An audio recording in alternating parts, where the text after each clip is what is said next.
Yo, what's going on, everybody? Welcome to the second episode of Scav House, a Tarkov podcast, guys. What is happening? I'm going to be joined here by SomeMan and ArsynTV. You guys should know them. You guys should love them. I mean, they're pretty great. They're pretty great guys. So what's happening, guys?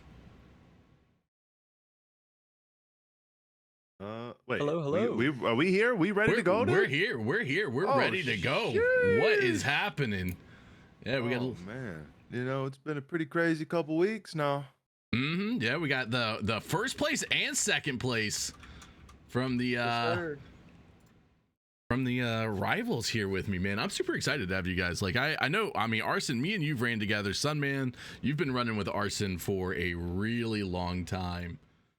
And Indeed. Like 2 years now, I think. Yeah. Mm-hmm.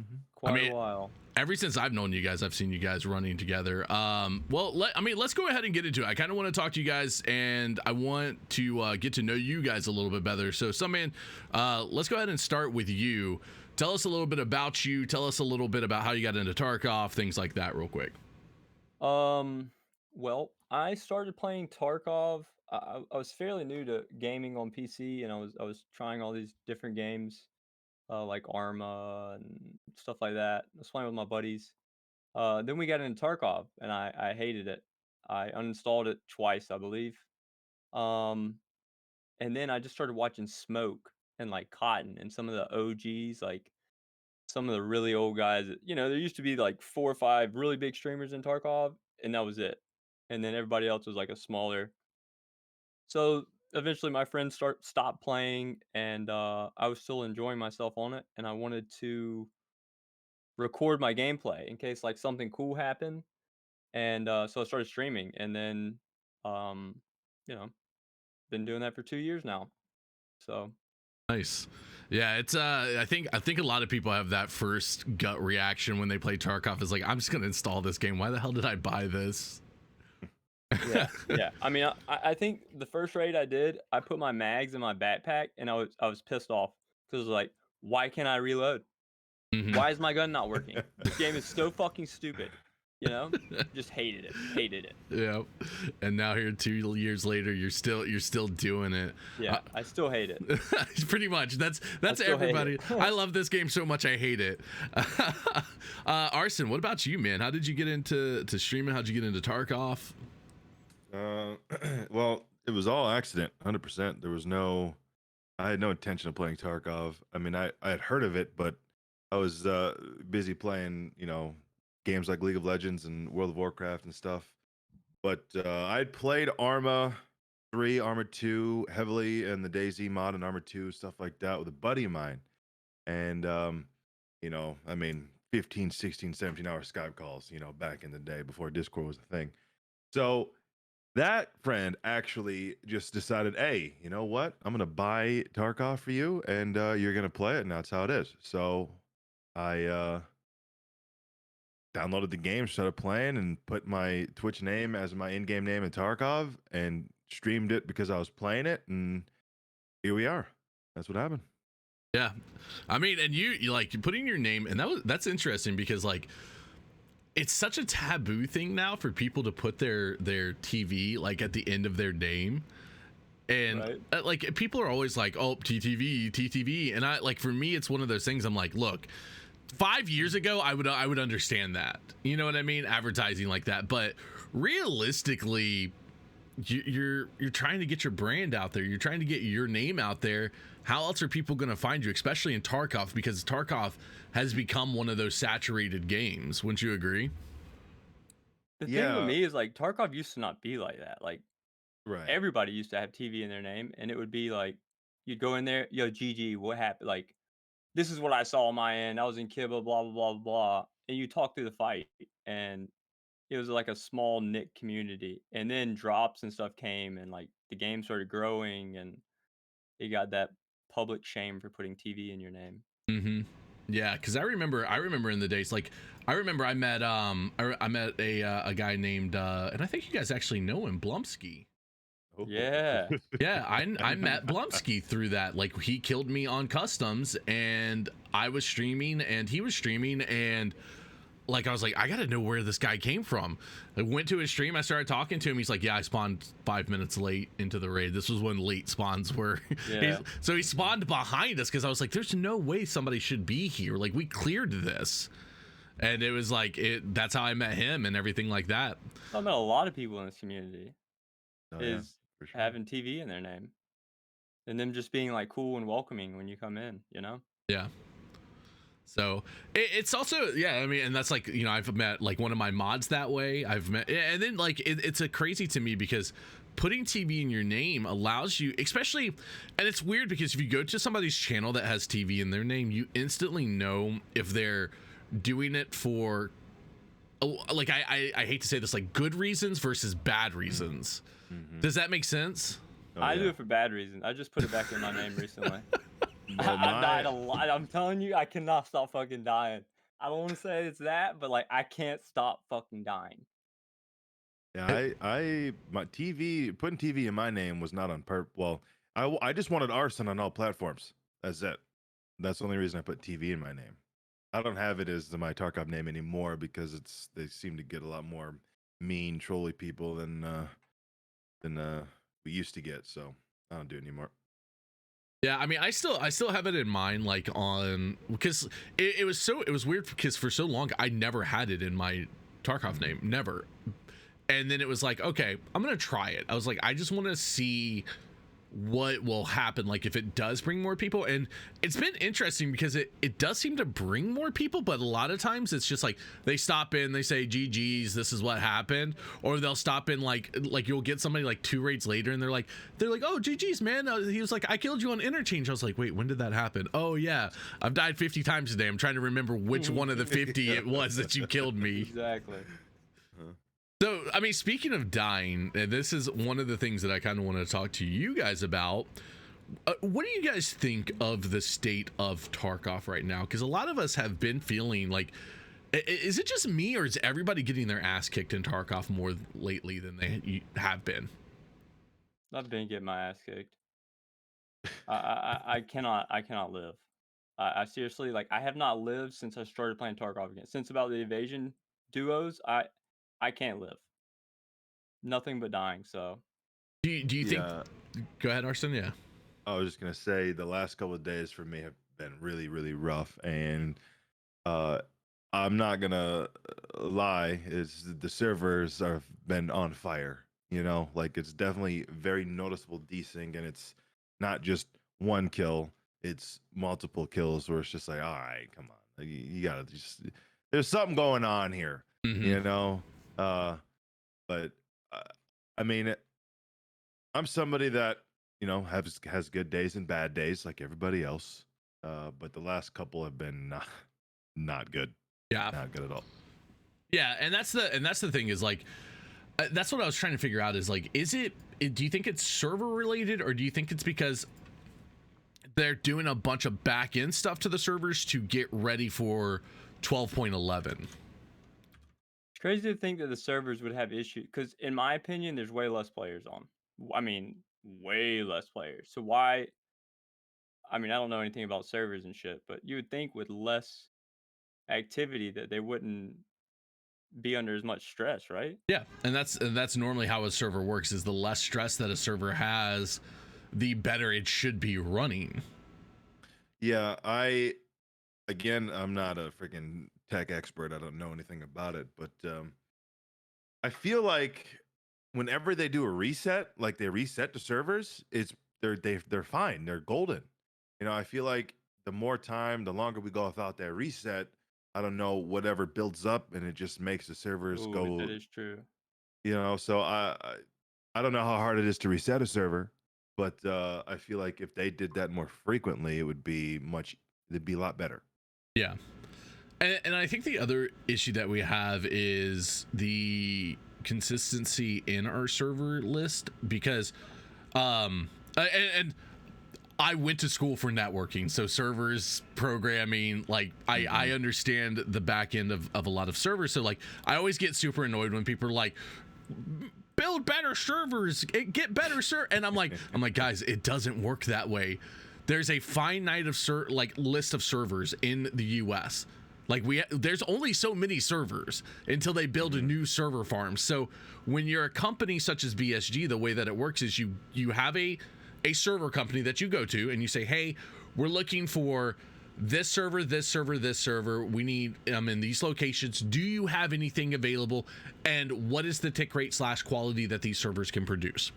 The company comes back and says, well, we don't have exactly what you're looking for, but we have this. Will it suffice? And then the company either has to say, yes, this is good for now, or no, and just not have a server. So a lot of times you'll see companies taking subpar server, racks until they can try to get a better server rack in the future.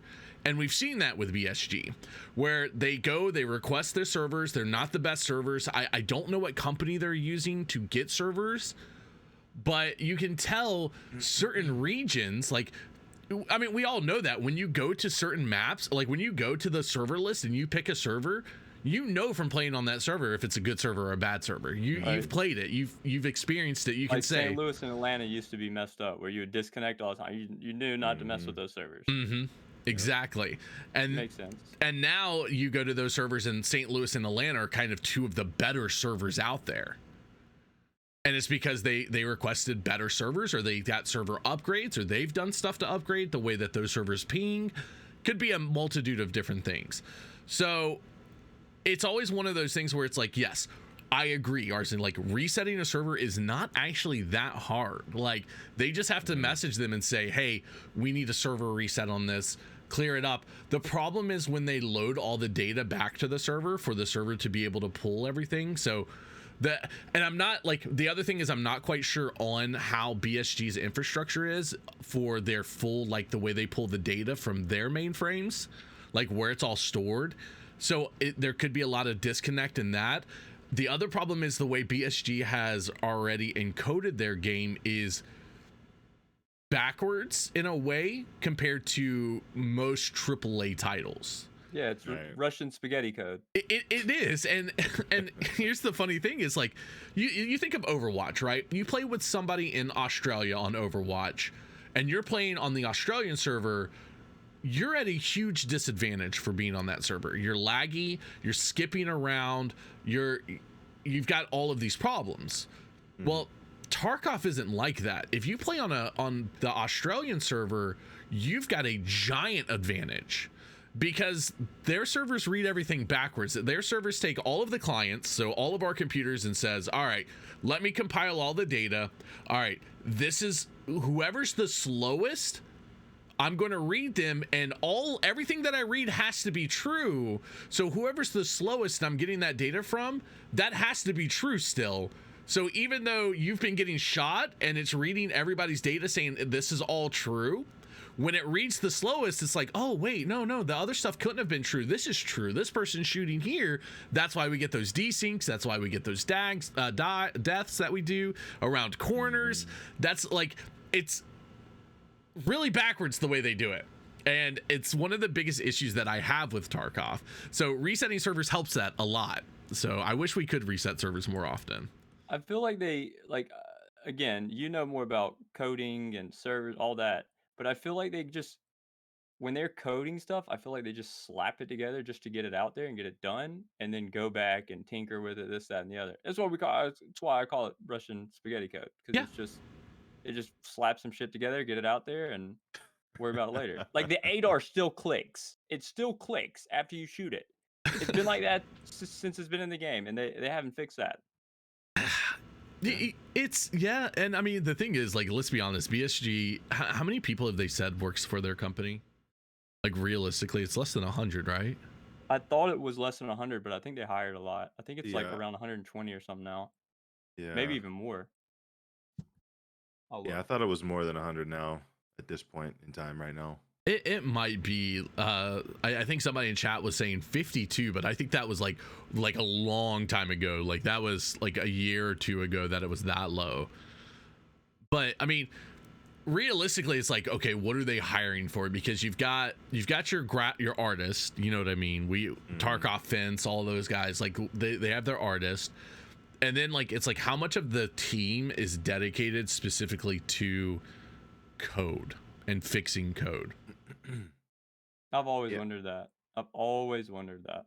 Yeah, me too. Because they have a lot on content. Like they've already said that they've put a lot of people on working on streets and stuff and new content.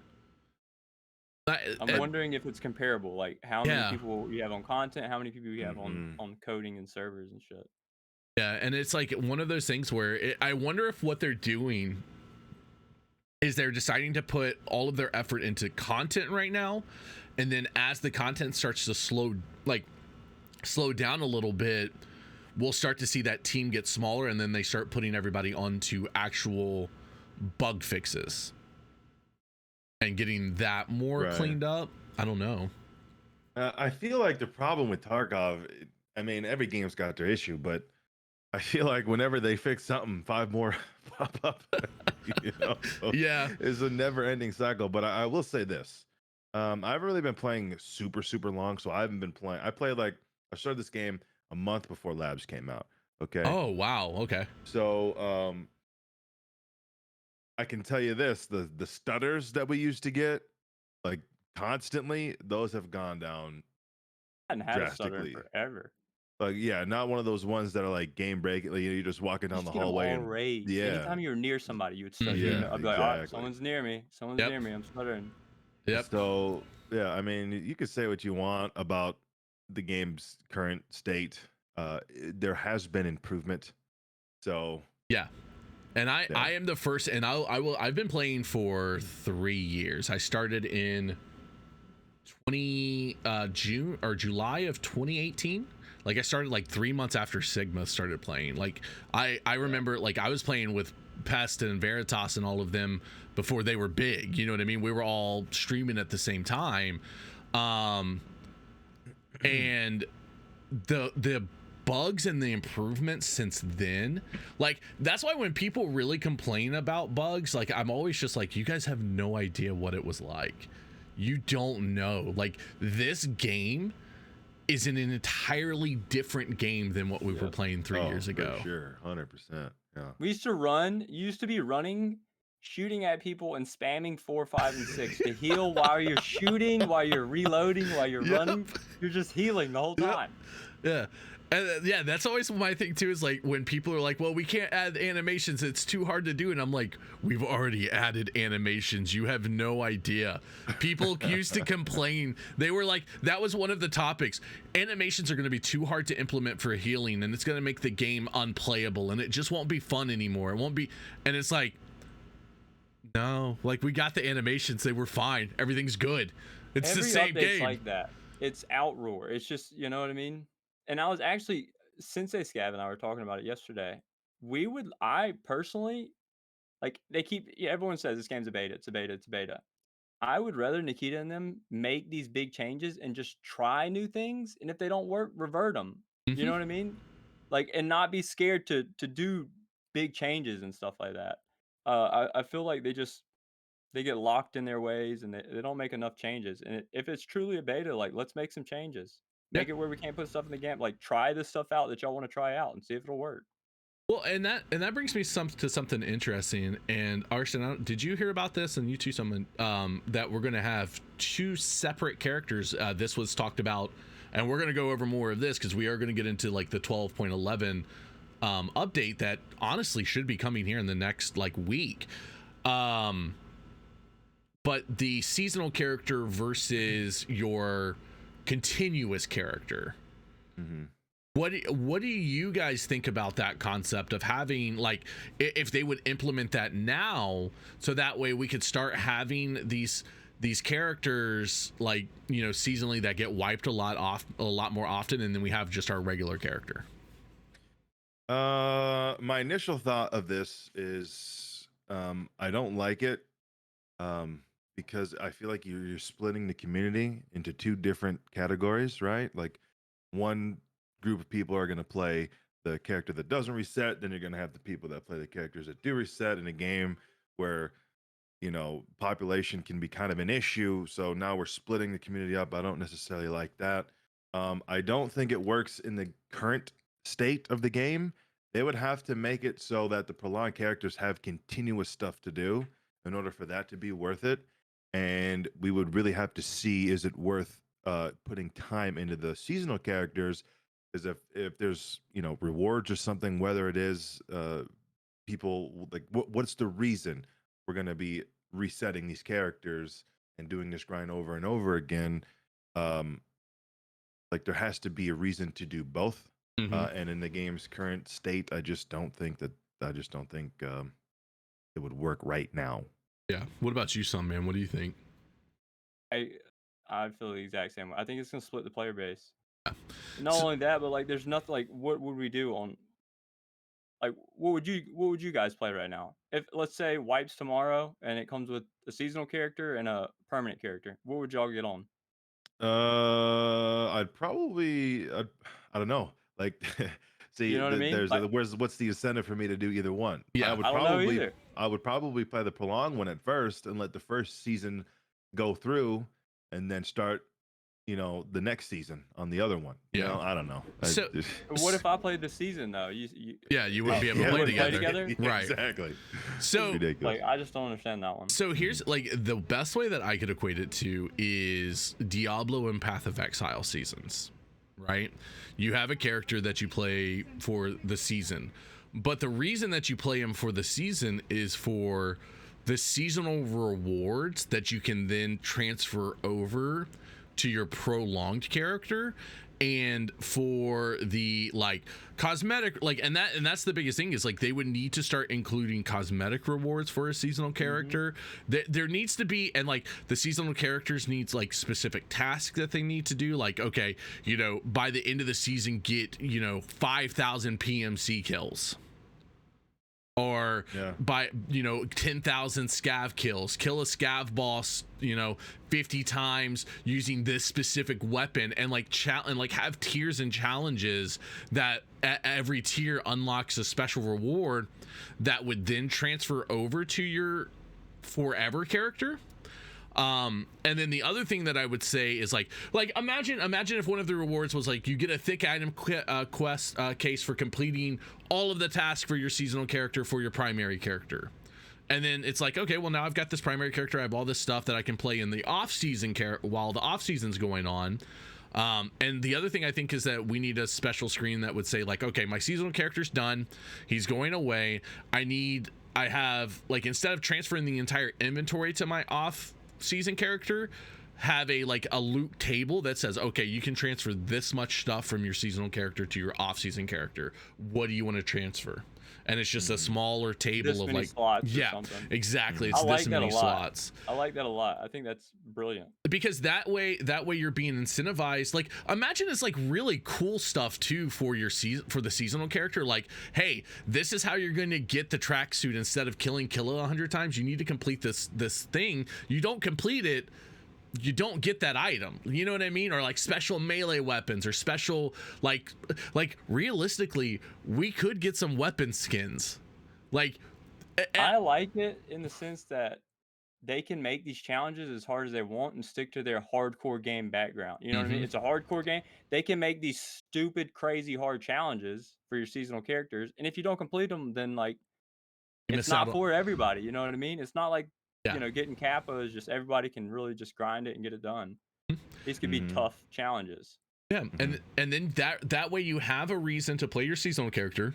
When the season ends, everybody's going to be on their off-season character while they make some adjustments and stuff for the next season, and then you can all start your seasonal character again. So it's giving you the concept of a wipe every few months without having for them to do a wipe. You know what I mean? And They have to do a schedule though. I feel like Yeah. like they're gonna say this season this is the start date, this is the end date. Yeah. It's got to be cut out and cut and dry like that. yeah, with like a month in between each season. Like, you know what I mean? Like the seasons are 3 months long with 1 month in between each season for the year. I really like that idea now that you cut it out, that you put it that way with the challenges and stuff. Yeah. I think that would be a lot of fun. You have Yeah. to. I never played Diablo or anything though, and a lot of people reference Diablo and the seasonal play. I like that. Yeah, I think that's a great idea. When it's explained like that, as long as like it's just my biggest concern is I just want people. I want to be where the majority of people are, and I hope that it works out that way. Like that's all the streamers that play, we're all playing the seasonal characters when that's a thing, and hopefully they don't do something that puts us off that character. You know what I mean? Yeah. Like I feel like Yeah. I feel like it could work though. I feel like it could work. Yeah. They have to, like, this is the thing. If they're going to do that, they have to do it right, or else Right. people are going to lose trust very quickly. Yep.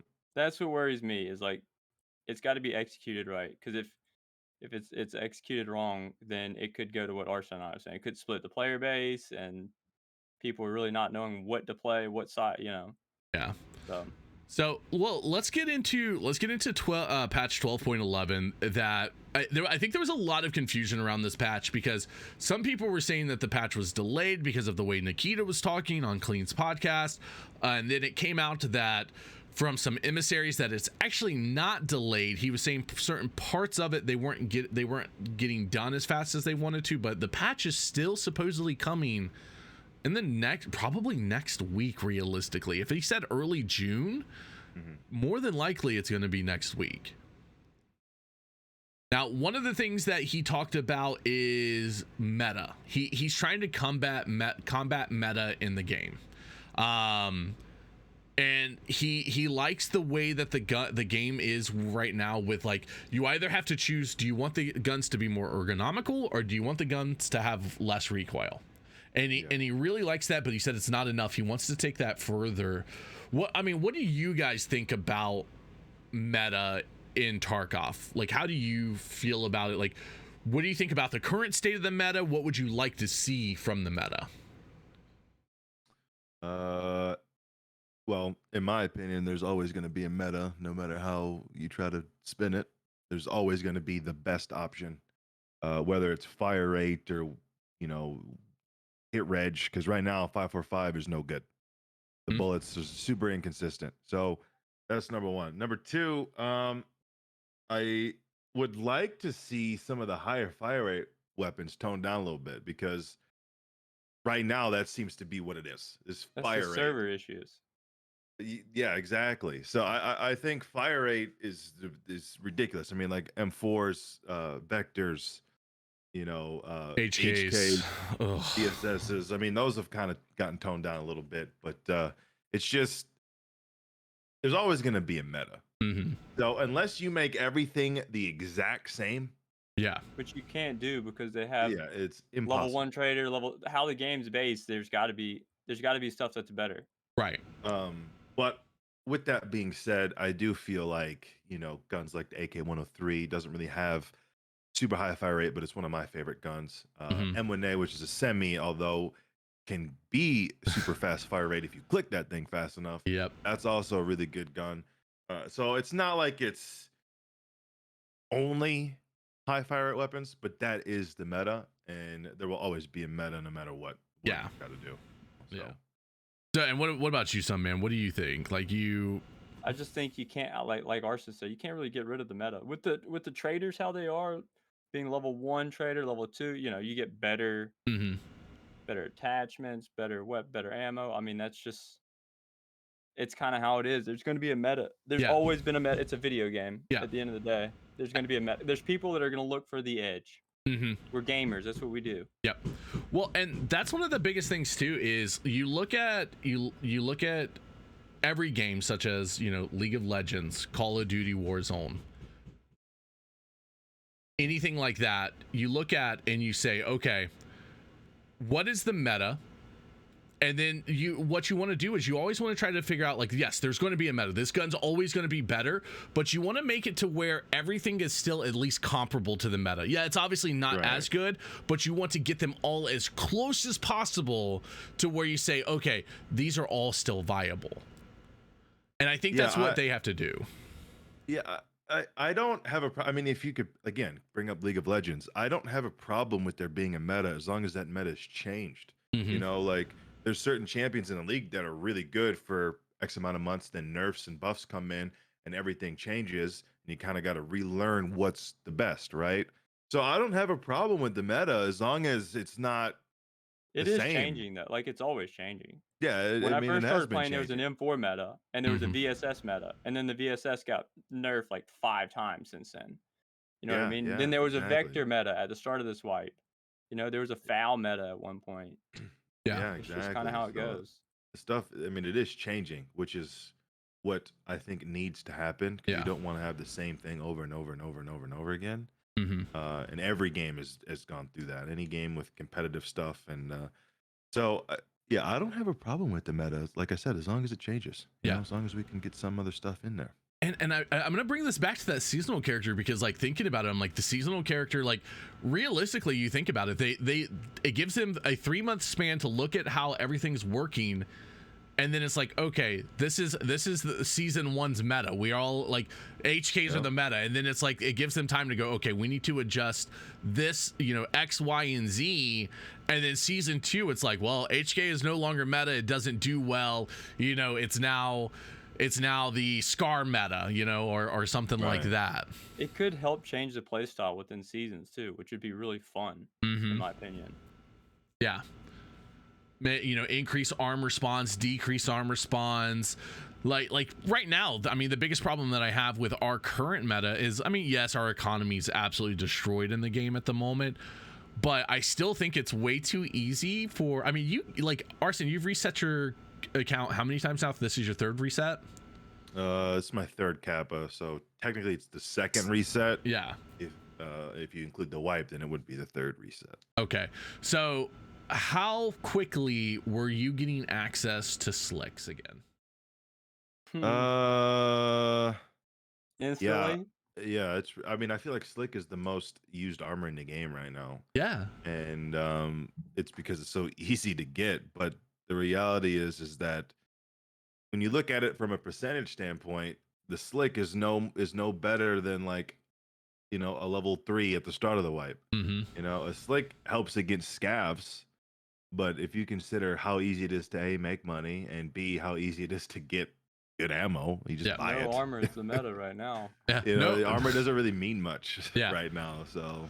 But, and that's the thing, that's like what I'm saying is, like, I want to see meta shifts, and not just weapons but gear also, where it's like, okay, we're going to adjust the way, because I mean, if you guys remember, the AVS rig used to not be an armored rig. It used to be what, a 6 slot or something? It was the same as a BlackRock is now. Yeah, they were like 2 or 4 2 slots, and then like 2 1 slots in the middle. Yeah, they used to be, and you know what I mean? That's what I would like to see. And the other thing that we have to remember too is, and this is something I think a lot of people forget, is that our armor system is going to be totally overhauled, because we're going to plates. So that's going to change everything. Our gear is about to be overhauled, because we're going to be able to specify how the layout's going to be for each rig, which I'm curious about, because you guys heard. You mean like armor in the rig? No. Like, so you take your BlackRock and it's got so many slots, you're going to be able to change how those slots are laid out. I know they said we'd be able to pick where we put an armor. Like, you can pick whether you want it on your arms or your, you know, chest or whatever. Yeah. But Nikita was specifically talking about, like, using sewing kits and changing the way your rig is laid out. So if you don't, like, you know, if you want more 3 slots but less 2 slots, you'll be able to make that change on your rig. Just make it one big empty square. Yeah, exactly. You know, I feel like, honestly, that's a little too much. I mean, obviously it's nice to have customization, but I feel like it kind of defeats the purpose of having all these different rigs then. Yeah, like for me, it's one of those things where it's like, okay, each rig, like they have to say, okay, this is a 12 slot rig. You know what I mean? How do you want to specify the 12 slots? This is a 24 slot rig. How do you want to specify the 24 slots? That logically is the only way I can see in my head of like making this a viable option later on.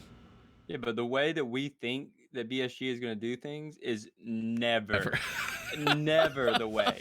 When they announced that they were weapon presets, I was like, dude, this is going to be so awesome. And then when we got in there, I was like, what the fuck is this? Oh, Like, it works, presets. you know what I mean? It works. It's good. It's good now that I know how to use it, but not at all what I expected. Let's put works in quotation marks when you say works. It works most of the time. Your gun has to you have to make sure you have 55 blocks, you know, like all the way around your weapon. And then for some reason, I don't know if you guys have noticed this, when you build a weapon from the preset, even if there is the 60 round or 40 round or whatever mags in it, it always takes a different mag from someplace else to put in it. And I'm like, you had a mag in you. Why are you pulling this from someplace else? What are you doing? So we can hope that they do it well, implement it right, but at the end of the day, we never know. Yeah, we have this idea of what the implementation is going to be, and you're like you said, it's never that. Yeah, and then it brings me back to again the meta we were just talking about. Like all this stuff that they're going to add to the game, I feel like is going to be useless because there will be a cookie cutter setup. Yep. Yeah. That's going to be the cheapest, most efficient, whatever it is. Yeah. So same with like armor plates. You know what I mean? There's always going to be like most of the armor plates are going to be useless. You know, you're not going to use them, at least in the current setup. I mean, I don't know what changes when those come out, but yeah, at this point, I'll accept change with anything. You know, just let me try something. You know, let's switch it up. Throw a wrench in what's current. Yeah, and I'm with you. Like, that's what I want. Like, I want to see more like big wrenches thrown into it. Like, I want to see things like, you know, hey, we're gonna do a wipe. The next month, nobody can use a secure container for putting stuff in it. You know, whatever. I have very strong feelings about why I think that is a terrible idea. Yeah. Because everybody's always agree with that. Yeah, everybody's always like I have said from the beginning, like I don't care what anybody puts in their container in raid. You know what makes me mad is that guy that has 260 rounders of M995 plus 4 stacks of M995 sitting in his secure container that I can't have when I kill him, and he only has 160 round mag in his gun. Like, I want that stuff. Like, I don't care what he put in the raid. I want what he brought into the raid. You know what I mean? I don't like. Annoys me. That's why I hate. That brings up like found in raid. I hated it when they said they were going to bring it in, and I said it would be awful. It made people play like rats. Yep. This was before there was no rat before found in raid. That didn't exist. Yep. And once found in raid came, then. But that's a whole nother discussion. I'm still a huge like proponent that, like, I don't think it obviously didn't ruin the game, but I still think the flea market is one of the worst things in Tarkov in its current state. In its current state, yes, but I don't think the flea market is the problem. I think the flea market does a lot more good than bad. It helps the casual player. Like, at the end of the day, it does, because it lets the casual player like get a taste of in-game loot. Well, not only and that, stuff, but it also helps you, like, helps me, like players like me, where I just run around and loot resort and sell shit. Yeah. You know, like it's I'm not gonna sit here and tell you that the flea market is perfect, because it's not, but I think it's more good than bad. You know, so. I don't like, my problem with it right now is I want more emphasis on the survival side of the game, and I feel like the flea market removes that a little bit. The problem for me is I don't think you should have access to the flea market until level 40 at the earliest. Once you have gained the trust of all of the traders, then Fence should be able to say, hey, I've got this black market, flea market for you to come to why don't you come check it out? Like, in my head, that's how it's a black market flea market. It's not, you're not going down the road to your local flea market, setting up a table and going, guys, I've got Celoas here. They're cheaper than therapists, because realistically, if you were doing that, therapists would show up with a bunch of goons, break your legs, take all your Celoas, and then sell them herself. I like that idea. I'm not opposed to them changing it up and everything. You know, I don't live and die by the flea market. Yeah, I want changes to the flea market. For me, it's one of those things where I think the flea market, because before the flea market, the game was much more on survival, because you had to, you never had great stuff. It was always like you were running Vepr 136s with rubber butt stocks, TT 1000 with a PKO 6 on it, using, you know, just mediocre PS ammo, because that's what you had. The TT 1000. Well, TT 1000.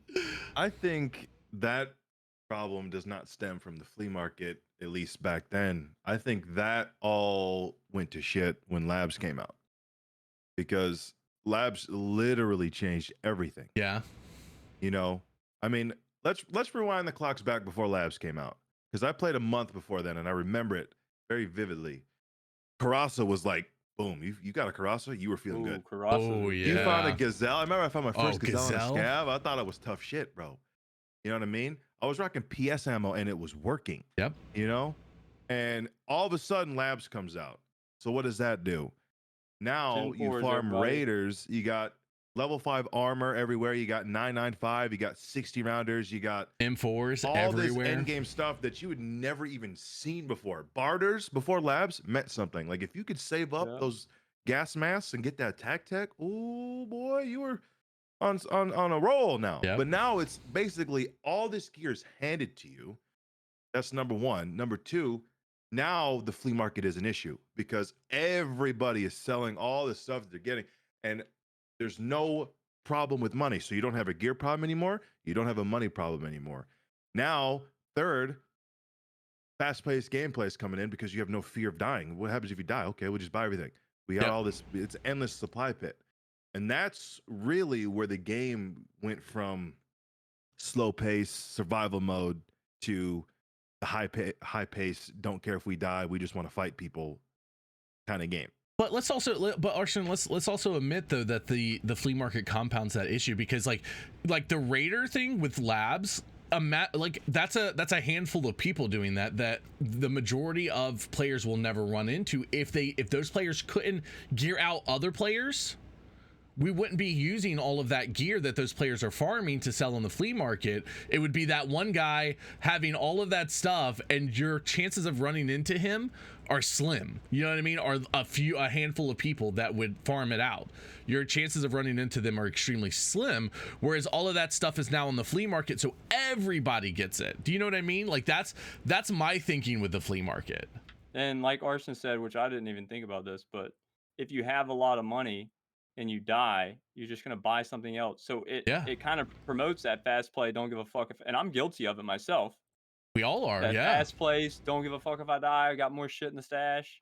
You know what I mean? Yeah, but I agree with you with that, with what you were saying, Bunny. But most of the stuff I buy is from the traders. Mm-hmm. You know what I mean? Like, I don't buy my ammo from the flea market, really, unless it's sold out because of the global dire, you know. Like, other than that, I'll just wait. I don't think I ever buy ammo flea market.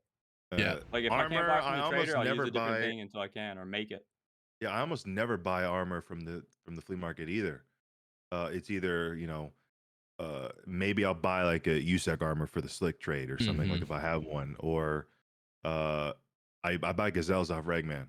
Yeah, that's the armor I use the most. So I don't really like it. To me, it's just I don't think that you should be able to buy as much as you can from the traders. I think you should have to go into raid to find some of this shit. Yeah, I 100% agree with you. And the other thing too is, like, I mean, we can all agree that Labs is not a representation of what Escape from Tarkov is as a game. It never has been. And I also say the same about Factory. Those two maps are not a real representation of what Escape from Tarkov is supposed to be. But I think I think traders, and I'll agree with you on this also. I also don't think traders should sell as much as they sell. I think it should be a lot more barter items. And I also don't think one of the biggest changes to the flea market that I've always said is if the traders sell the item or they have a barter for the item, you should not be able to sell those on the flea market. I've always said that. Only the items that are not used in barters or they sell themselves. So what and the reason I say that is I think that their inventory should be reduced. Traders should not have as much stuff as they have. It should more of it should be found in raid. And then that way it gives the flea market a place of, okay, the traders don't have these items anymore. I can now sell them on the flea market for the price that I want to sell them. And it's like, I think that right there solves a lot of the issues that we have with both the traders inventory, with the flea market, and with people not using trades. Because like you look at the AAPCP armor rig or AACPC armor rig, you know which one I'm talking about, the tier 5. Yep. Do you realize that people sell that armor for 60 out of 60 on the flea market for 400 to 500,000? Yeah, I never buy it, so I don't know the price of it. The trade for it is about 110 if you buy the items for the trade. Yeah, well, that's a lot of that is because that rig is good, but not a lot of people have access to that trade. And since found in raid, you can't just it has to be a found in raid. They're not exactly, farmable. I mean, I guess technically they could be, but that's why they're going for so much. The slick is the same way, The trade for slick is much cheaper than market. It helps these casual players get a taste of like the in-game loot. Yeah. Like guys that can't play as much as we play, that get to play a few hours after work, and they want to use a slick. They want to use that. They worked hard all week. Damn it, let them buy one for 500 grand. Yeah, but the I reality disagree. Yeah. The reality of the situation is this, and it's to the point now where it's like we were talking about earlier. Slicks are for us; they're literally like candy. You know what I mean? And for somebody like them, it's not. But it's, in my opinion, it's useless. You know what I mean? A slick is not good. Not right now. It's not. With all the armor-piercing bullets, and those players might not have access to those bullets. They may have access to one loadout that's good, and then they just get destroyed. Yeah. There's some Chad running around who's got an endless money pit. Like it's, man. But here's the other thing on that, and this is one place that I'm going to disagree with you on, SomeMan, is I look at this as the same as like a lot of other realistically MMOs. Because you got to think about it, because Tarkov is so unique. Like, if I don't grind out in an MMO and I don't get to level 60 and I don't get all of this gear, I'm not going to get that stuff. Nobody's going to hand it to me and say, you can try this stuff. Whereas with Tarkov, they can. But, like, should they? You know what I mean? It's like the people, it is a disadvantage. Like it 100% is. The people who have time are always going to be better than the people who don't have time. Unless you're playing something like Call of Duty, and even there, like that's a skill gap, not so much a gear gap. Right. And I think that's the thing with Tarkov is like we have to understand that there's going to definitely always be a gap between the people who cannot put in the time versus the people who can put in the time. The whole job of BSG is to understand that how do we make this still enjoyable for the people who can't put in a lot of time. And like the more I'm thinking about this, the more I'm liking the seasonal character, permanent character thought process, because the guy who doesn't have a lot of time doesn't ever need to touch the seasonal character. He will play the permanent character, let him grind himself up in his own time frame, get his stuff as he wants, never have to worry about losing it. And then when he gets the gear saved up to run slicks, he can. And I don't think it's going to fracture the player base. Like the more I'm thinking about it, I really like this idea as long as they implement it correctly. So my whole thing with you saying like these other MMOs, like not all people hit level 60, blah blah blah. My whole thing is like I don't think Tarkov has the player base that these other MMOs do, and they kind of have to make the game more appealing. Because, like I said, I uninstalled the game twice. Like, I hated it. You know what I mean? So, and that's why, again, that's also why I'm against not letting you put stuff in your pouch. Because, like, let the new player get out with something expensive. You know what I Yeah. mean? Like, let them get some money. It's the same thing with with the armor and flea market, in my opinion. It's just like, let them, you know, they'll peter themselves out. They're not going to be running slicks all night. They're expensive. They're 500K a piece. Yeah.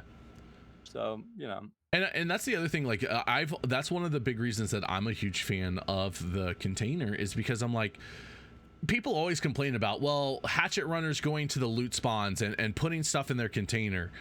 And I'm like, but realistically, when you kill a hatchet runner, how many times are they level 30 and below? Realistically. Like, yeah, I've never had an issue with hatchet runners. 1 in 10? Ever.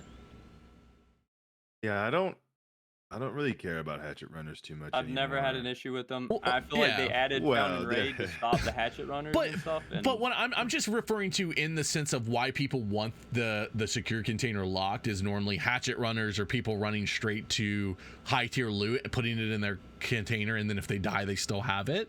Like, that's realistically one reason people want the containers locked. That's definitely a reason. Yeah, but like the Nake is not going to get the best spawn every time you go to Shoreline. Like, you're going to get a good spawn. You're going to beat him there, and he's going to run up in there naked and afraid, and you're going to shoot him. Yep. Yeah, no, I mean sometimes you're going to get a shitty spawn and he's going to beat you, but who cares? He's got a fucking butter knife. Shoot him. Yeah, no, I mean that's like you said, that's one reason, you know. But I'd say the main reason is that Tarkov is a survival game, you know? Like, surviving should be what you want to do. Yeah. You know, I agree. You shouldn't like, your first mindset should be, I want to survive, not, all right, I hear gunfire, let me fucking run over there, like, make a shed and go kill everybody. So, and when money's not an issue, that's what you want. You want to be able to run down somebody's throat. That's what's fun at that point. It's not about making money. It's not about surviving. It's about getting into those high octane fights where if we win, we get all this loot, and if we lose, then we just queue again. Yeah, exactly. Yeah, and Walker's saying in chat, you know, secure problem is people bringing in no mags and rig and 360. That's exactly what I said earlier. Was that I don't care. I don't care about locking the container, because for me, I don't care what people get in raid and put in that. That's not, like, I'm more worried about, like, I more care about what people have in it that they bring in that I don't get access to. Like, if I kill you with an HK with 995 and you have one mag on you and all of your other mags in your container, like, that I'm more mad about, because I could actually use that. Can't stand people that do that. Like, I want people to put stuff in their case, because if they do, they're more likely to, like, take a fight or something. Like, before Found and Raid, if we go Shoreline, I find a LEDX, I'm like, fuck it, bro, I'm gonna run across glass. I don't care. But you know what I mean? And I told this to Tarkov Reporter too. I was like, if we're gonna lock the secure container out, why don't we just make, why would they even give us a secure container then? Why wouldn't they just make more unlootable locations on our character? Why not have a key ring on our character that's not lootable, that every key we have goes into? Why not have a dog tag unlootable location where we can put every dog? Like, it makes the secure container pointless if you can't put stuff in it in the raid, which is the whole point of it. Well, I mean, I agree with that. In fact, when I first started playing Tarkov, that was the one thing I'm like, damn, we got a secure container? Because every game that I played up until that point, if you died, you lost everything, right? There was you didn't kept nothing, you know. And obviously that was before Found and Raid became a thing. So if you found something and you put it in there, you could sell it. Yep. But honestly, I think it's just a laziness. If they ever did that, lock it instead of giving us separate deals. Yep. They would just say, we'll just keep it how it is and just save time on giving us that, you know, key tool pouch thing or the dog tag thing. It's just a laziness. The other thing too is, like, I don't know about you guys. So when I started playing Escape from Tarkov, up until literally this wipe, I've played on a standard account. For 3 years, I've played on a standard account until this wipe. This is my first wipe having an EOD. And I don't know how you've done it. I know what it's like for those players that have a standard account or have a you know, like one of the 3 bottom accounts that don't get a gamma container at the beginning, like you have 4 slots for a secure container.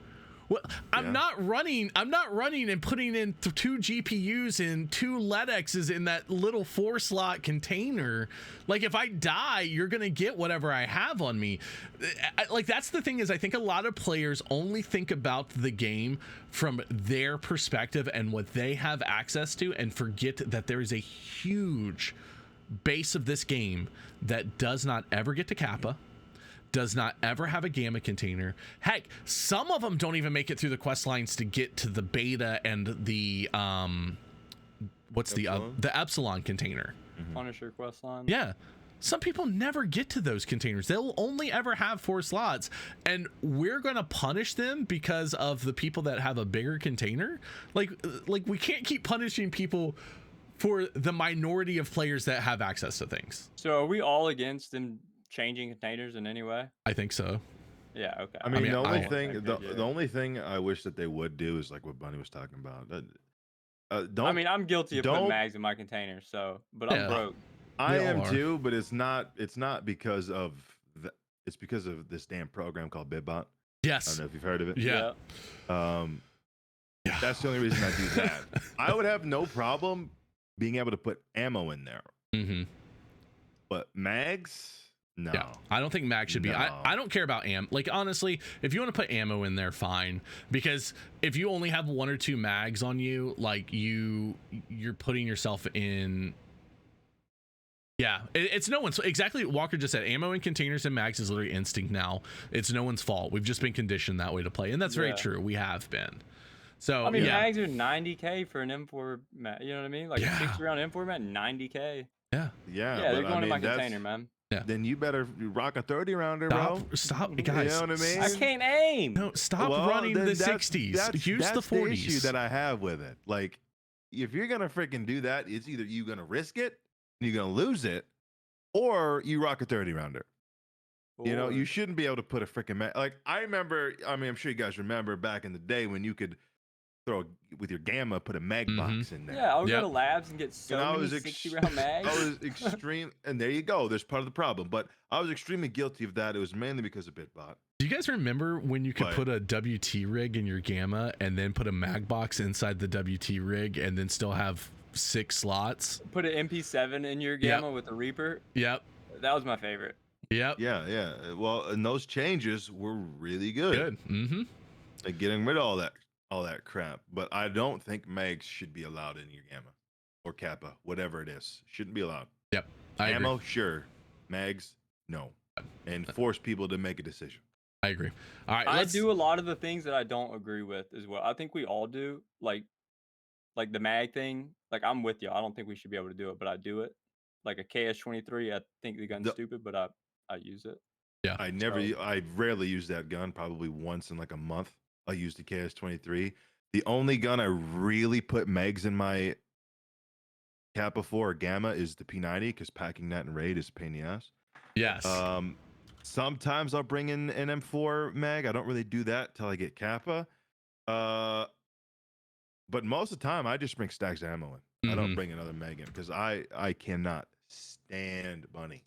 Like what you said about that, that is one thing I cannot stand. When I kill somebody who has a VSS, they have 130 round mag in their gun, no mag in their rig, because they're trying to min-max a fucking VSS, bro. Yep. It's a VSS, dude. You really try harding that hard? Yep. And it's always the people that have 50+ mil that are doing it. It's like, yeah, exactly. He's that scared to lose people a with the 30 most round money mag? are the rattiest. Yeah, it's always the people that have over 40-50 mil that rat up so much, and I'm like, guys, you're just gonna lose this money in like 3 months. When you know what I mean? Eventually you're gonna lose it. It doesn't matter. Okay. So I want to move on to something else that Nikita mentioned that I am super excited about. It is in the game. So it's been in the game since alpha. If I remember correctly, it used to be a game-breaking thing, whereas if it happened, your game would literally crash. And that is weapon malfunctions. So this is another thing that I'm extremely excited about, because we've talked about meta, and I think that this is going to be one of the things that is going to change the meta a lot, because IRL, if you're using a high capacity round, you're using something that has a lot of pressure, it's going to destroy your barrel as you're firing ammo through it. It's just how it works.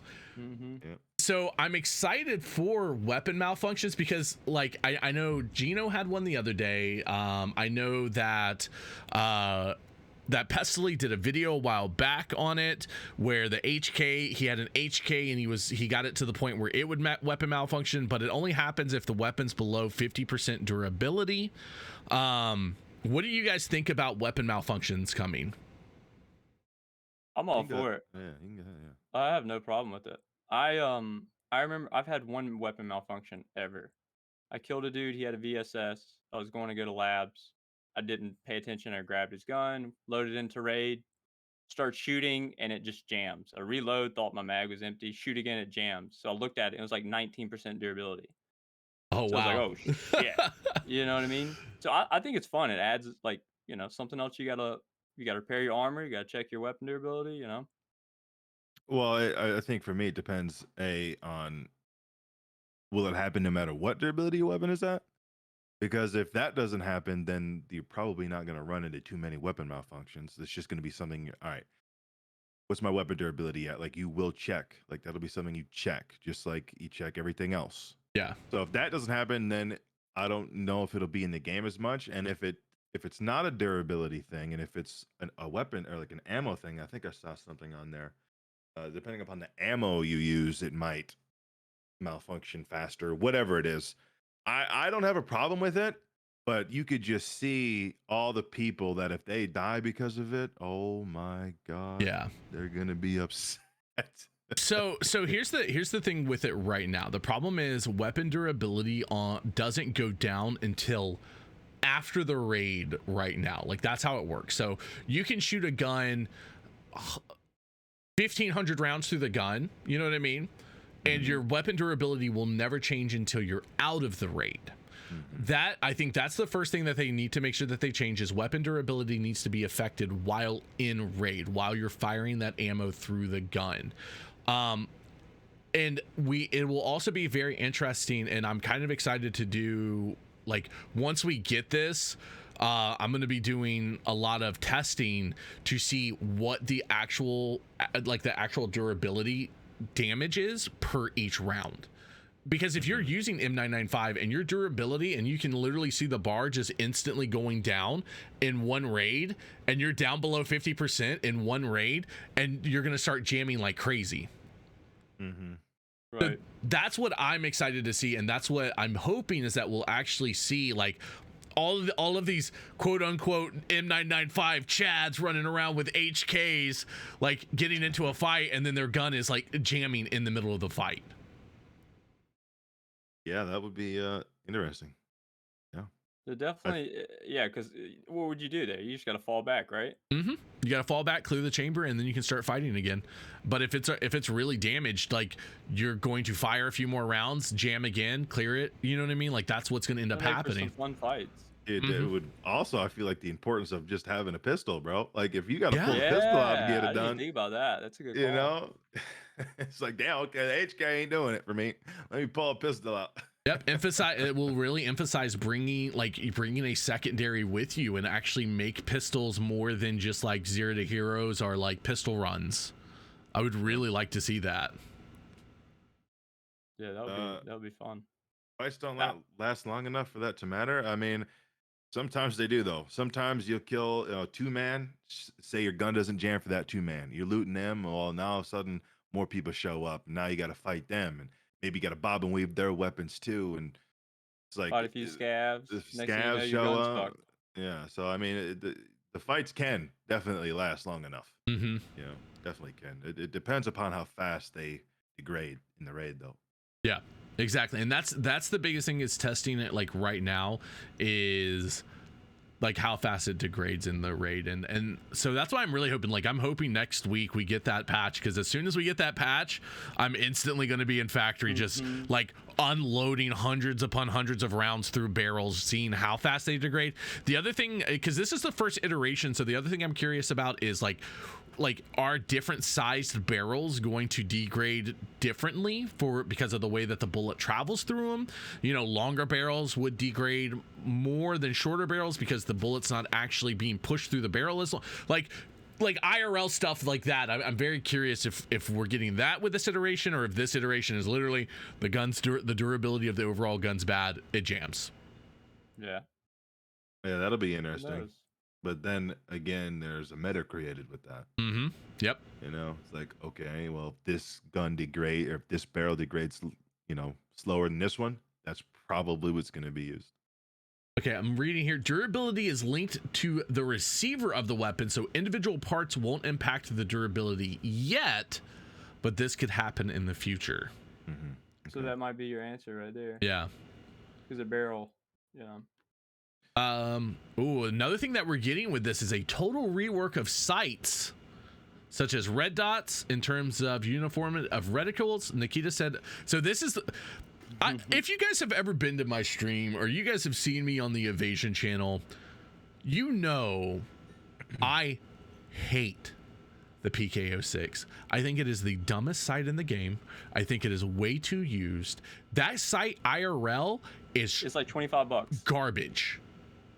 You shoot 2 rounds, it's going to shake off your gun. Yep. Nikita called the PK06 a piece of shit IRL and is aiming to make sights more like real life.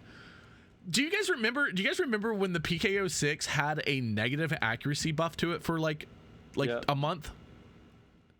Yeah, I mean, I still use it. It's probably the most red dot sight I use, and there's a reason. The only for it. reason we use it is though because all the other ones suck. They're not clear reticles, or they have a slow the line of sight. The line of sight's an issue. Like, I like the hollow, but I can't use the hollow at night. Yeah. I just like how the PK06 does it. You know, if that meta thing again. You know what I mean? Yeah. There's always going to be a sight that's going to be used by the majority of people, no it matter doesn't what they take try much to of your do. field of view up. You can get a nice crisp reticle. Just make the other reticles better, and people won't use the PK06 as much. Yeah, I think that's the thing too, is when we talk about metas with sights, though, I think that because there's such a giant diversity, I think the only reason people use the PK06 right now is because it's the only red dot in the game that is multifaceted in the way that it allows you to work anywhere. It's like, me personally, I think the RMR, I think the Delta Point, like, if I have to run just a plain red dot, I'm running one of those over the PK06 personally, because I just hate the PK06. I always have. Well, yeah, no, it's, to me, it's what's, I get a lot of PK06s. I never buy them. I always find them, you know, off Scav House, whatever it is. And I don't disagree with the Delta Point and the RMR. Those are fancy sights. It's just, I've used the PK06 since I started playing the game. It's just, yeah, you know what I mean? Like, I get it done with any one of those sites. It don't matter to me. It's funny too, because you can tell Nikita hates that site more than anything, because you can't buy it from a trader anymore. You guys know that, right? Yeah, no. So now, so now it's going for what? Close to 70, 80K on the flea market for a PK06, and people still pay it and run it? Yep. I take it off bodies, man. Shit, I'll buy one. I will. I'm conditioned, just like the mag thing. We're conditioned to use it. Like, I've been using it forever. I can't help it. I mean, it's like, again, like, I never buy it, and I have not bought a PK06 off the flea market in God knows how long. Yeah. So, I mean, if it comes down to it, I'll throw a hollow on there. Like, you know, I will not buy one off the flea market. Okay, I'm not that guy, but it's the side I use the most, you know? Well, I know you are. That's why you always broke. Yeah.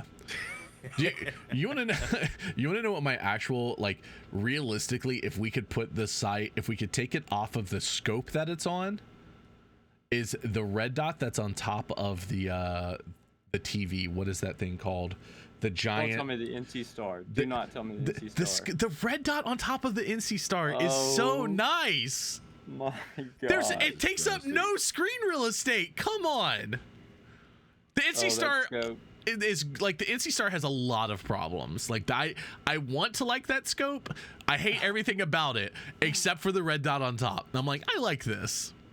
No, that's I SomeMan's got a hold favorite of that scope. that scope early wipe and put it on a scav, like a guard AK, like one of Charlotte's guards, and stayed alive for like 7 raids. And I think I annoyed the piss out of Arson about it. I was like, "Yo, this scope is so fucking good. Like, it's so good."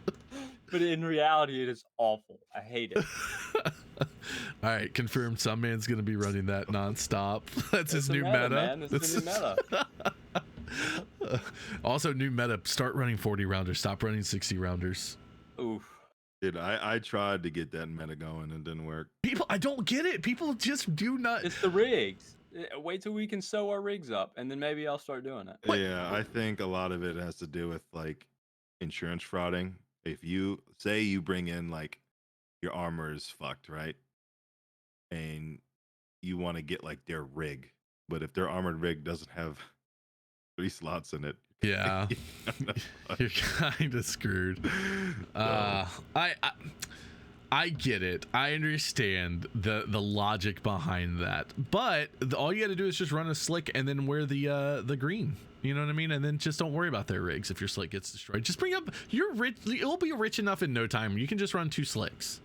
Yeah, hey man, I listen. I rocked 40 rounders for a long time, and I stopped doing it because of that reason. It's just nobody rocks rigs with 3 slots in it. Yeah. So yeah, it was when SomeMan, you know, when like he said, when they allow more 3 slots to be kind of more common amongst stuff, then yeah, I feel like that would be a meta. Then I feel like it would be. I mean, the only other real thing about this patch that we've gotten some stuff, you know, that Nikita mentioned from Clean's podcast and stuff like that, which I'm very happy. No in-game monetization, no microtransactions are ever going to be a part of Tarkov. Yes, that's huge. Yes. They've been saying that forever, and I hope they stand by it. Yeah, I do too. That seems like one of those things that Nikita has mentioned so much that it will never be a part of. That if it becomes a part of, like, people would lose respect in the game. So I think we can safely say that we shouldn't ever see that. The other thing that I'm kind of excited about that Nikita mentioned was we're going to start getting our first lore quest. With the idea Any new quest we get is great. Yeah. Which is like USEC and Bears uniting to fight, you know, the big terror group evil organization. Yeah, no, I'm all for it. You know what I mean? Yeah, that'll be interesting to see what they do with that. Yeah, I'm super excited for.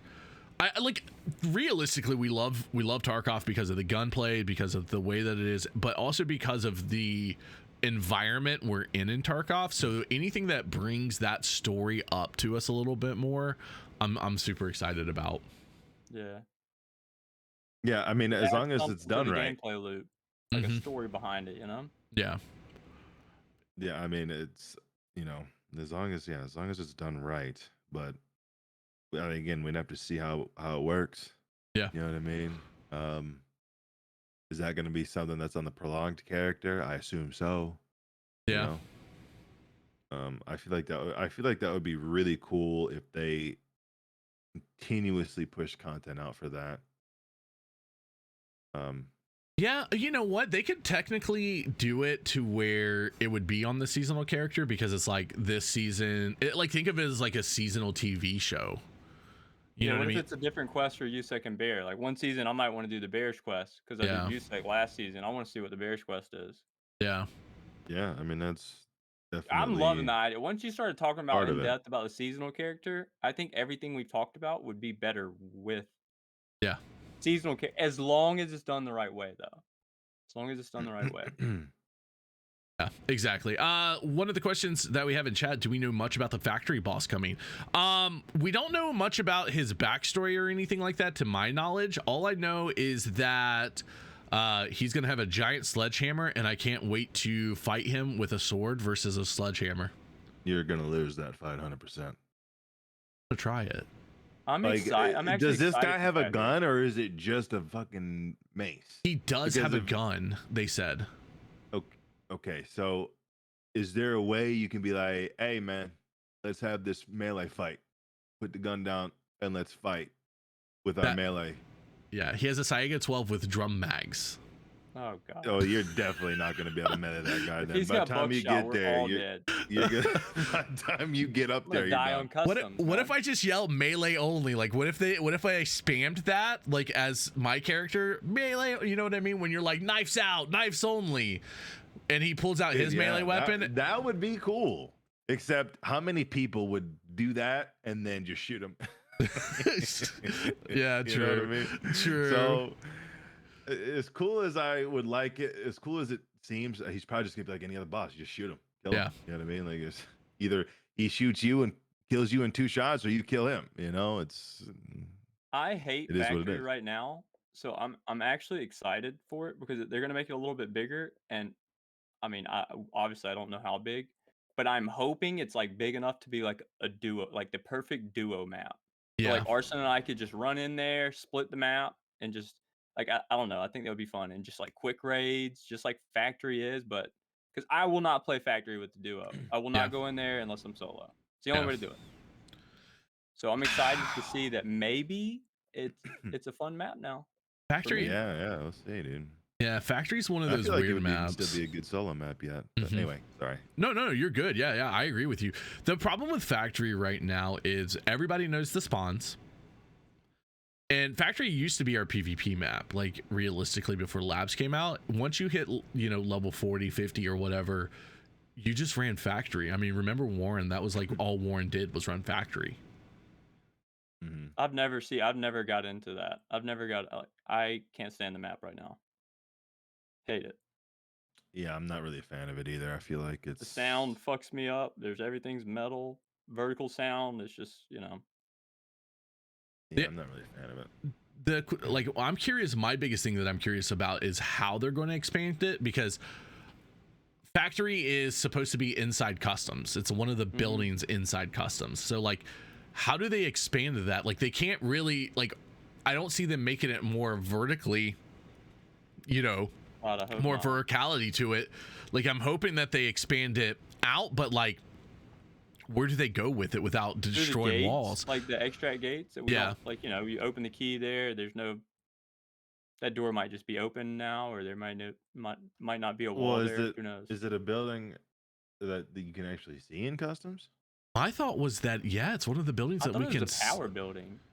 For the longest time. Yeah, The for building you flip the power switch on, I thought that was Factory for the longest time. Yeah, because that's why you have a factory key that unlocks those doors into the factory area, and then that's why the factory key unlocks the exits. Also, is because it's all supposed to be like it's the manager's factory key. Right. Yeah. No, but I don't think there's an actual building that you can see. And if it's a building that you can see, they could easily change that. Yeah. Like, I don't think it's a building that we have access to as a PMC. Like we can just walk up to it and be like, "Hey, anybody in there?" I don't think that that's the case. It might be off the map. You can see it. Yeah. And if that's the case, they can literally just change that. It's fine. It's not a problem. Well, realistically, if we ever get to the open world, like that was always my thought process, was because their vision of an open world was that you go to customs and then you walk to the factory building to get into factory, Right. and then you leave that factory building back into customs. Like, and that's why, like you said, the power building, I always thought that was the factory. Like I always thought that's like where those maps it just connected. makes sense to me. Like factory shortcut. There's a factory here we can't get in. Like, Yeah. That's factory. Yeah. But no. Not at all. So yeah, I mean, I like it, but I realistically love being able to see all of the other maps from whatever map you're on, like sitting on customs and seeing them all. Like I think that's so I cool. like that. Yeah, I think that's great. Yeah, being reserved from Shoreline. Mm-hmm. Oh, do you guys think that the reserve, or that the Shoreline water extract, you know what I mean, the rock passage, Paracord Red Rebel should be Paracord Red Rebel and always Yes. open? Yes. I mean, there's Why a debate not? about Fuck that. it. I mean, I don't know. Like it's there's pros and cons to both. You know what I mean? There's things I like about it and there's things I don't like about it. So They if need I to had add more extracts. if I had to pick, I would go with no, but it's slim. I wouldn't be upset if it went either way, but I would go with no. I would keep it as an RNG. It's gonna be camped. I mean, obviously, if it's guaranteed, it's gonna be camped. So I feel like they need to add a few more extracts. If it's open right now, it's camped. You know what I mean? Like it doesn't change it. Like, but It's guaranteed that they'll be right. camping. it's all But my whole thing guaranteed. is like with Shoreline in general, there needs to be different extracts because that's why people aren't playing that map right now because it's a bitch to walk all the way up to Resort and then to know you got to walk all the way down the tunnel. That's That always is been the biggest not issue with that map. that's not the biggest issue with the map. The biggest issue is players like me and you. Oh, okay. Well, I'm the biggest issue. Yeah, because we just go in there and fucking run it down. Yeah, People like- are scared to go up there, dude. Yeah, like, They okay. don't want to fight us. Yeah, expand on that real quick for me, Arson. What, like, because I mean, I know what kind of players we are. I mean, me and you've ran it together. I know what we did, but explain it to like maybe the people listening. Like, what do you mean by how you play? Well, Shoreline is a map that you got to know what balconies you can jump off of to flank, what holes you can drop down. I mean, there's people that literally will just sit there and hold an angle. Like if I'm shooting somebody, right, they'll hold that hallway. They're not going to expect my freaking flash ass to come running up behind them in an angle they never even knew existed. And that's most of the players are going to be like that. They're not going to know that, oh, he could jump off that balcony and just destroy me from an angle I had no idea you could do that from, you know? And it's just, you could tell the players that aren't very good because they don't move. You know what I mean? They hold one spot. They're not expecting to come up from behind them. Okay. And even if they do, sometimes the sound is all wonky. It's just fighting in Resort could be a pain. If you're fighting somebody that's constantly moving around, especially if you have a squad, because the comms get all messed up. You have this damn monkey running around this damn thing. You know what I mean? Mm-hmm. So, yeah, I think players like us is the reason why a lot of people don't want to go to Resort because they don't want to fight. It's also why I think Resort is some of the best PvP because if you do I get agree. in that place with 100%. another player that knows what he's doing, like the stuff that's going through your head is like, all right, 3 stairwells, north, south, roof stairs. I'm on second. What could he do? Could he go third? I wouldn't hear him if he's, or I would hear him if he's above me. If he goes below me, I'm not going to hear him. He could hit south stairs. He could hit north stairs, jump up, fall through this hole. And that's what's all going through your head. So you're trying to figure out how to counter that and that is like the most fun PvP you can get, in my opinion. Yeah. You know, realistically, my problem with Shoreline, though, is not the Resort. It's the rest of the map. Yeah, well, that's my whole thing yeah. too, and that's why it's a pain, is because you spawn so far from the Resort, and then when you want to leave, you have to go so far to leave. Yeah. Yeah, but I feel like that's part of it. I feel like that's what you sign up for when you play Resort. I mean, there's a lot of times where, you know, hell spawn down by that fence. Like you almost give up east at that point. Yeah, you do. You know what I mean? You have to. You're going to be the last one there. They're going to be situated. You try to walk in there, you're going to get shot from any window up there. You almost have to give up east because you have to give up east. You have to give up weather.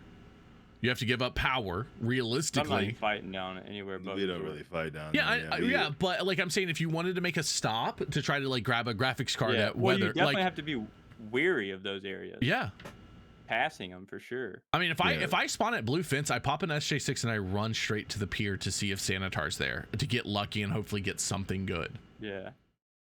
Yeah, we used to do that. That's a smart play. That's we said we were gonna start doing that when we got that spawn, but then we hear gunshots in Resort. So you know. You just run Oh, to I it, said yeah. I play Shoreline to fight Resort, man. I don't play Shoreline to go fight SomeMan down at pier. You know what I'm saying? Yeah. SomeMan and his goons at pier. I'm not doing that. Look, I want his melee weapon, so I'm hunting SomeMan right now and his goons. That's true. That's all I want. That, that's all I want. That's my goal right now. People are like, how do you keep? You know what? I'm gonna ask you guys this because like people are always like, how do you keep Tarkov interesting? And I know that your chat has reset your account, twice now, Arson, and that keeps it interesting for you. But if they weren't, doing that. For me, like I set myself daily goals or like weekly goals or like it's like, okay, this is my goal. I'm going to try to get Sanitar's melee weapon. That's my goal. Right. So like, what do you do, Arson, to keep yourself without, if they weren't resetting your account every, 5 days? I mean, I like doing goals like that. Even if it's not something that I publicly announce to the stream. Like sometimes I might not say, hey, I'm going to do this all day. I'm going to try and get this done. Like that's just stuff that's in my head because a lot of the time what ends up happening is like, it's like doing a task in Tarkov sometimes, right? You go in there for a specific reason, but all of a sudden now you killed Rashala, you got a couple players down, you know what I mean? You went in there to do something completely different than what ended up happening. So it's a good idea to do stuff like that just to get you in the map. You know what I'm saying? Just to get you doing something specific, and you never know what's going to happen sometimes. You know, people have like, you know, they just want to run and gun every time. You know, they just want to go to resort and chat out and leave. You know, on any map they want to do that. For me, I tend to play a lot slower, unless I'm with somebody else. Then, you know, sometimes we just want to go, you know? Yeah. If I'm just solo, I play a lot slower though.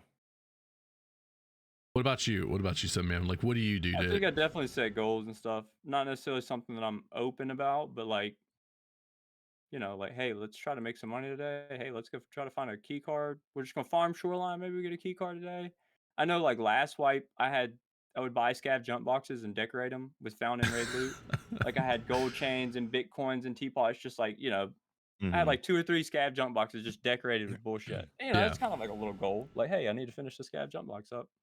Yeah. So, you know, just stupid shit like that. Yeah. I like that a lot. I mean, that like, and because people just sit here and like, I get so annoyed, like, and I mean, we all do. People just going, when's wipe, and I'm like, dude, you don't. A wipe's not going to solve your issues with the game. Wipe is not what we need. No, it's like that's the not only the thing problem. a wipe does is bring people back. Yeah. And then how long do they last for? And I don't want to wipe unless we have content, you know? Yeah. Like worthy content for a wipe, not just like, you know, we didn't get a wipe when they brought the SVD or Mosin in. Those weren't wipe, and I don't think that's wipe worthy. But like wipe worthy content, like custom got expansion, we brought, you know what I mean? Yeah. Like stuff like that, I'm all about.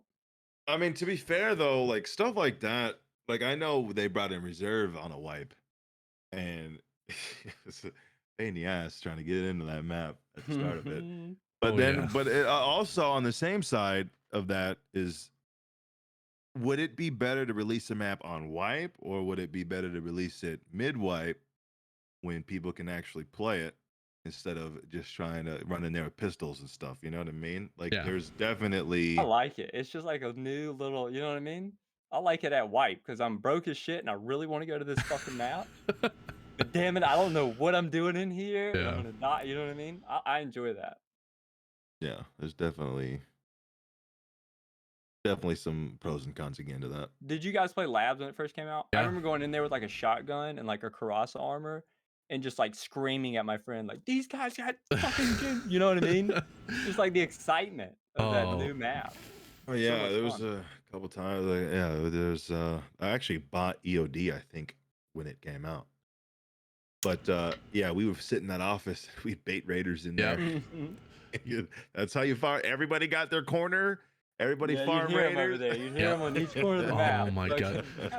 Nothing was worse though than that first weekend that we got labs, because we got labs on like a Thursday or a Friday. And I don't know if you guys remember this, but we would all go into that map and we would just take their shit. We take the raider stuff, throw all of our stuff on the ground. We're like, yeah, we're getting this back anyways. Oh my gosh. I spent $2 million. Yeah. Nikita they never said that we weren't going to get insurance back. So they didn't say this for the entire weekend. So people are doing this all weekend, just farming this map out. And then it was literally Saturday where the rumors started coming around of people getting messages saying, my guys can't go to this secret location to get your stuff. And people were like, that's not real. You're messing. Like, it was on Reddit. And then like it started happening to everybody. And then everybody was like, oh no, I just dropped, all of this stuff. Much good gear, thinking like, oh, I'll just get it back. I'm going to take all their shit, drop all mine in this corner. No one's going to find it. No one's here.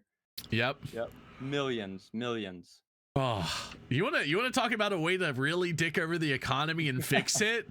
Just do shit like that. Like, make it to one day, like on 1 week, and they're like, oh, we're gonna put in Lighthouse. Oh, Lighthouse is heavily defended. All the stuff you guys have been dropping because you think you're gonna get insurance back, it can't get taken, or the giant wave washed it off of the Lighthouse. It's all gone. My guys couldn't find it.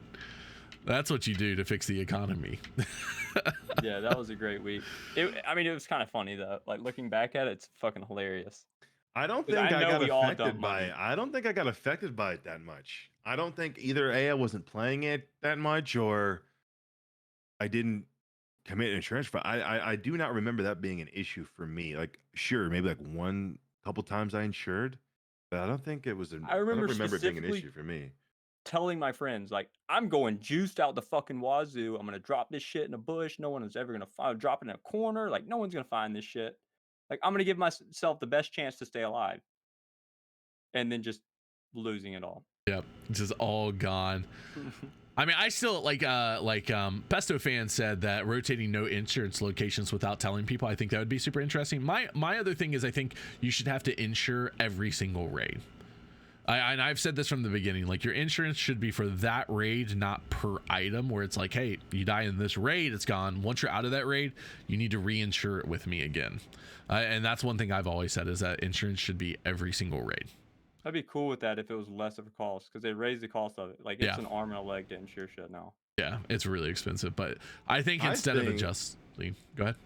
Oh, I know. When I first read insurance for the first time, because my friend was trying to explain it to me, it said, I don't know if it says it anymore, but it said you had a chance to get this gear back. Yeah, it shouldn't be a guarantee, you know. Well, it's not like there's someone could find it. I know that, but I'm just saying, if nobody finds it, there shouldn't be. Oh, you mean just like there's a chance that there's finds a chance that some dumb scav got it. Yeah. You know, like, you know what I mean? Like, during the finding it process, you know, I feel like that should be something, and That it should tell you if that happened. Oh yeah, scav took your gun, bro. Yeah, sorry. I will kill every scavving customer if they do that we shit. we got your armor, but we couldn't get the gun to scav ran off with it. I just feel like insurance fraud. I mean, I do it all the time because it's efficient, and the weight's a thing. It's like, all right, well, and I love taking other people's gear. It's the way early wipe. Like early wipe, that's what you do. Even when I had 200 mil, bro. Even when I had 200 mil, the goal for me is take their shit. Period. Yep. You know what I mean? Like, that's why I play the game, so I could take your gear out, and if I got to drop mine and get it back the next day, then yes, I'll do that every time. Yep. No, I agree with you. I think it's a change. Like, it's something that needs to be changed. But yeah, dude, I will 100%. Oh, we have the exact same helmet on. I'm throwing my helmet in a bush and I'm taking yours because it's mine now. Sure. Do y'all bring in glasses and like a face cover? I always switch those out too. Like, if I was a scav that's got glasses, I delete mine, throw theirs on. Yep. I get so many face covers and glasses back. Yep. Oh yeah. And it don't help your money situation, because that's but I look good. Hey, I mean, there's nothing else important in Tarkov besides looking good going into raid. Damn straight, man. I'm starting to run out of beard, so I'm getting really sad and worried that. Hey, rock a neoprene, bro. Always be looking good. Yeah. Do you know how many people, whenever they see a PMC with a neoprene, they think it's me, so they try super hard to try to kill him. they increase they're like, yeah, no, it's time to go hard right now. This is arson. I gotta murder him right there. I gotta get him. I gotta get that tag. I need that tag. Yeah. All right, guys, we are actually, I mean, hell, we've been sitting here chatting for an hour and a half. This is crazy. Damn. It does not feel like that at all. It's been a pleasure doing this. Normally I've been trying to keep thinking about keeping these to 45 minutes, but I figured, since I had both of you guys on, going longer and just seeing how it unfolded would be a lot of fun. Do this. Oh, I could do this for another 5 hours. Yeah, dude, I'm Arson glad to and I hear could that. talk forever. That'd be good. I've watched both of your streams, I know. But it has been an absolute pleasure, guys. Seriously. Well, I mean, if you guys are down, I will more than likely have you guys back again. It has been awesome. Talk about other stuff coming up. So thank you guys for joining me. Arson, go ahead, sign off for me. Tell everybody where they can find you. All of that good stuff. Twitch Rivals Champion 2021 EFT #1, baby. Twitch.tv/ArsynTV if you want to see the champ get it done. All right, I was wondering if it was coming, and I'm glad it did. So guys, check out Arson. And what about you, SomeMan? Twitch.tv/SomeMan. Second place rivals. So I'm not as good as this guy over here, but we're all right. We have fun. I love he's like, second place. He like whispered it really fast, like second place. I'm so mad that it was him that got first. You know what I mean? You see that scoreboard on some man's screen? We'll get him next year. You see that scoreboard? I do. That's team kills this wipe, dude. Oh man, yeah. Love you some, man. It's been watching that unfold, guys. I will say, as a spectator and knowing you both, I was like, "Oh God, this is gonna be so bad, so bad." Some man can blame Batty. There we go. We can blame Batty for that. Yep. That was some man's fault, actually. He should have killed Batty, so he fucked up. We'll get him next year. Arson, we're coming next year. Don't worry. Oh, we're not gonna be the same team? Okay. I mean, maybe. Who knows? Yeah, there you go. Hey, we'll see, man. See who gets invited. It'll be exciting. I hope we have it again before another year, like maybe in 6 months or something. That would be nice. No, hell no. I want to be the 2020 champ, man. 2021. You can win 2022. 2021 is mine. I don't know. He wants the entire year. So, but all right, gentlemen, once again, thank you for joining me. It has been a pleasure, guys. If you have missed any of this, we will have it up on wherever you listen to podcasts. It takes a little while for it to go through. Apple, for some reason, is still taking forever to put it on there, but it will be on Spotify, Anchor, all of those different things. We'll also post this on YouTube tomorrow because of our exclusivity clause with being affiliates with Twitch. We can't post it right afterwards, so I will have this up on YouTube tomorrow. Guys, seriously, once again, SomeMan, Arson, thank you both for joining me. It is a pleasure always. And are you guys going live tonight? I'll be live right after this. Okay, I'll be live in a little Arson bit will after be live this. right after this. yeah. So I'll be, yeah. All right. I will be back in a little bit after this also. What you guys doing tonight? You guys want to play? I'm down. Arson and I play every Thursday. Oh, shit. Yeah. Oh, I don't want to. Come on, nah. We have people join us all the time. If you want to join, come on. I don't All right. mind. If Arson does. I don't mind. Yeah, we always, I'm broke it's, though, so it's like damn royalty to play with us on a Thursday. You better feel Yeah, pretty dude, good, I buddy. feel privileged. I feel privileged right now. So I would love this. Arson, I'm expecting big things though. Another red card. Yeah. he's like, no, we're not doing that. No. Yeah. All right, guys. Thank you so much again. Thank you, everybody. Thank you. Have a good one, Thank buddy. you. Have a good one, everybody. Have a good Bye. one.